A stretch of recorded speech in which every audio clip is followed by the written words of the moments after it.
Le Pain Quiotidien. At first I thought it was French,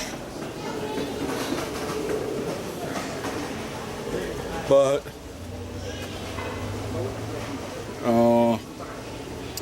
our server said it was Belgian. So this is a Belgian place. Bread place. It's a communal type kitchen.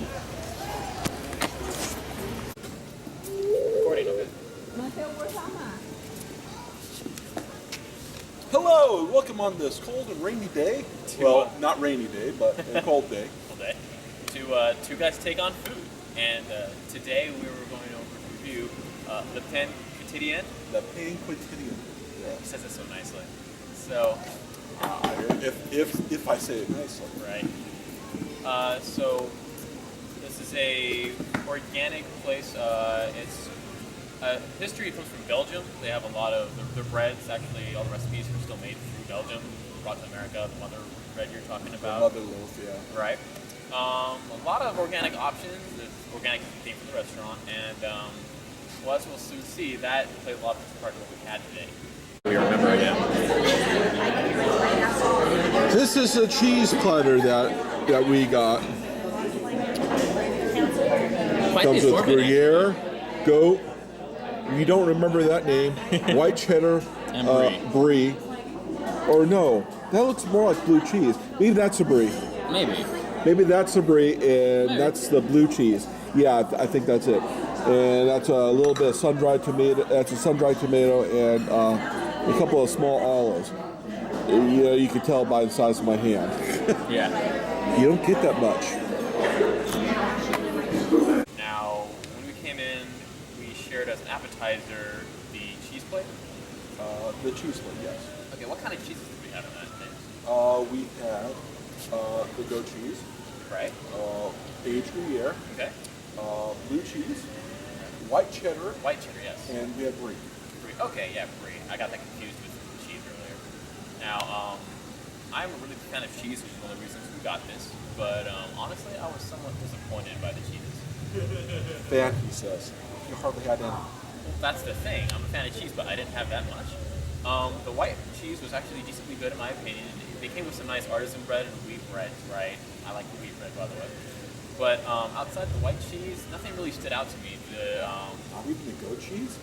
Well, that's the thing. The goat cheese, I know you liked it a lot. The goat cheese, to me, I'm not a big fan of it. It wasn't as pervasive. The goat cheese flavor, whenever I've had it before, is usually something that stays in your palate for a while after you've had it. This one wasn't like that. It was kind of softer, and it wasn't as sharp a flavor, so it didn't stay with you, which I liked, but it was kind of like in a benign way. So, I mean, what did you think of it? I love the goat cheese.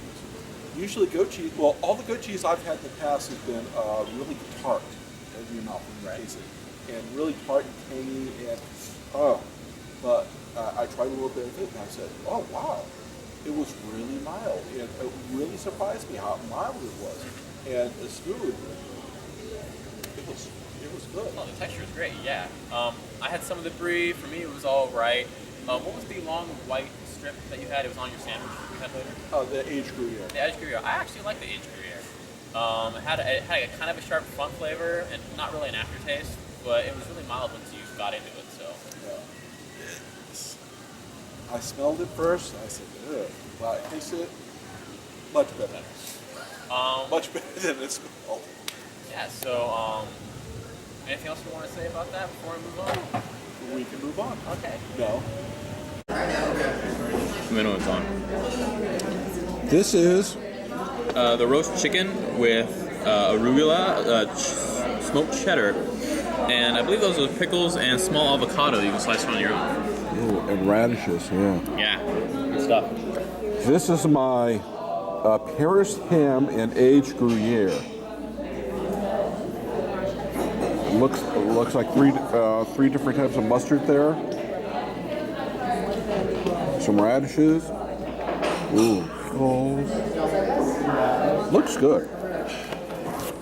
And now we're going to talk about the entrees that we had. And what did you have, Jamie? I had the grilled chicken with smoked mozzarella. It had a little bit of arugula on it and a basil pesto. Basil pesto is actually an interesting taste. I'm not used to pestos like that. but I wasn't really much of a fan of it. I actually took a lot of this to go. It came on a nice wheat bread, which is pretty good. The chicken was kind of sliced. It wasn't thin, it wasn't thick, but there wasn't very much to it. It was kind of overpowered by everything else, which you wouldn't think would be the case for if I'm eating a chicken sandwich, like general term, right? But it's true. It's supposed to be chicken and cheese, and everything else is what I tasted. Overall, meh. I really wouldn't order it again, or if I would, I'd try something else like you had, James. Well, I had the Paris ham with the aged Gruyere.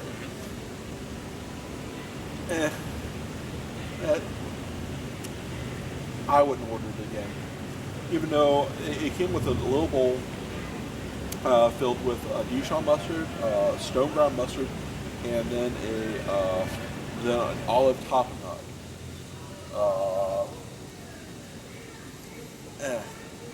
Yeah. It really, it was just bread and meat.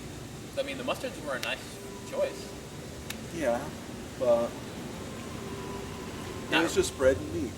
Yeah, and I wasn't really impressed by it either. We kind of had some of each other's to kind of get the idea of what was going on.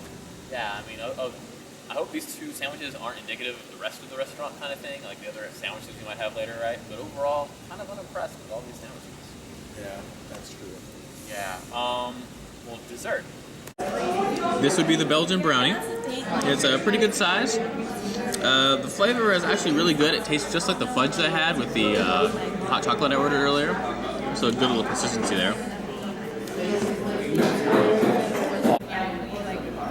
This would be Al's, or James's, Belgian Waffles. We got some waffle there, strawberries. I believe that's some blueberry. Blueberries and raspberries. It looks very tasty, to be sure. We'll soon find out. Dessert. Oh God, the dessert. We'll start with me so we can build up to... Start with you. Okay, so I had the Belgian Brownie. It was pretty good. It had the chewy consistency you're looking for in a brownie, you know, like all nom, so good, right? But it was kind of a mild flavor, which is a disappointment until you think, wait, this brownie could be really good with a rich French vanilla. Oh man, that would be awesome. Fortunately, it was just the brownie straight, so this is a good like take-home brownie if you want that, like pick something up on your way through. But I think there's another dish we'd want to pick up on our way through. The brownie. If you're going to take it home, I think the brownie would have been better if it was heated up. This is a treat. Because it just heat up a bit. I think it would change the texture and change the taste of the brownie enough that it would become really, really good. And hot brownie with the cold ice cream, like what you wanted, would be phenomenal. This man speaks truth. So I do have a bit of brownie to take home with me today, so I'll get back to you later about how that went. But I was talking about how there's another dish you want to come by here for, and James, what would that dish be? It'd be the waffles. Oh man. The waffles was freaking good. Oh my God, it was so... Okay, it was a small Belgian waffle about that big. And it came with blueberries, raspberries, and strawberries. Blackberries. Yes. Blackberries, blueberries, and strawberries. And it came with a very light dusting of powdered sugar. But when I got it and I looked at it, I said, it's kind of small. Well, it's just dessert and all. You know, it smelled really rich, and it was nice and hot. I took a bite. Oh my God! It has a cinnamon sugary taste to it, but it was made with cinnamon and sugar.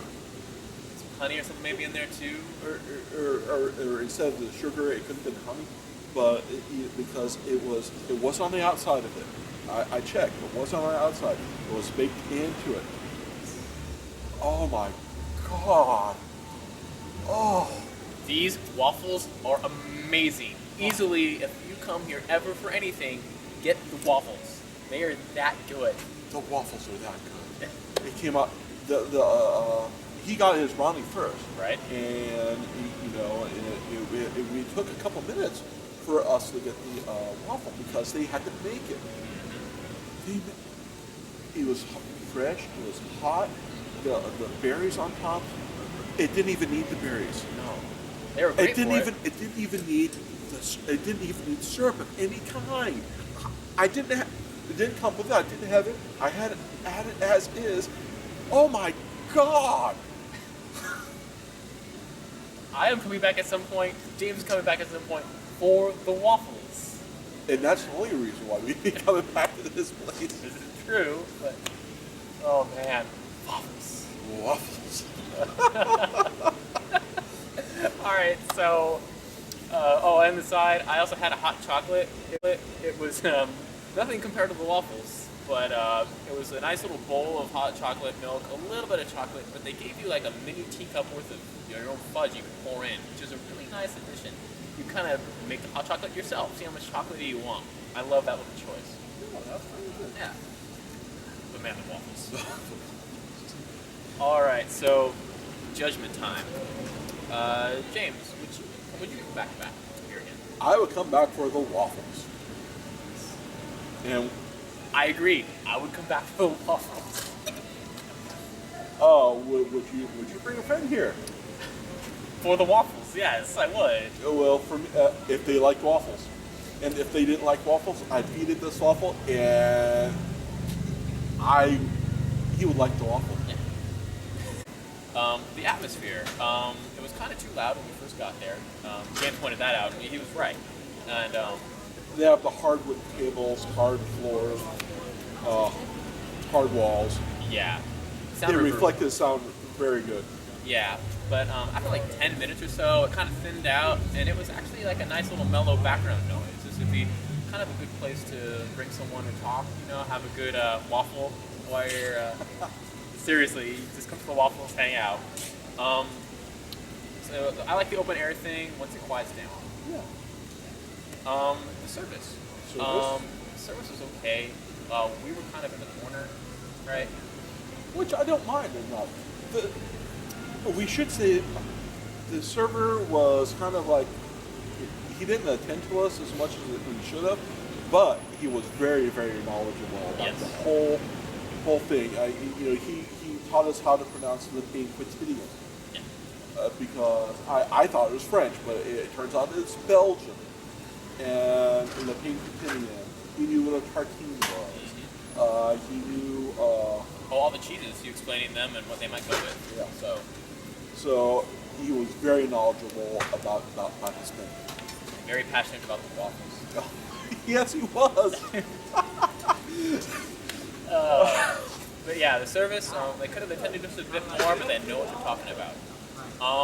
Price. I think the place was a bit overpriced for, honestly, no offense, everything except the waffles. The cheese plate we had was about $13. I think what we got would have been about $8. The sandwiches, each of them, we got about $6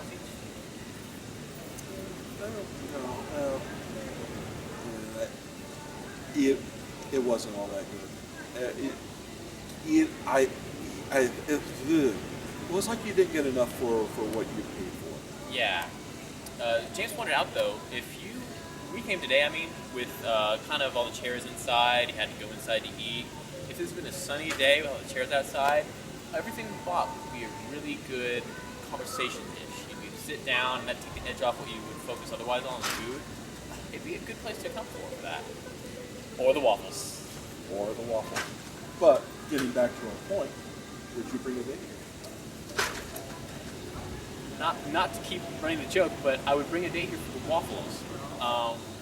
It was an excellent dish. When you made that face, I'm like, I have to have some of this. And oh my god, it was amazing.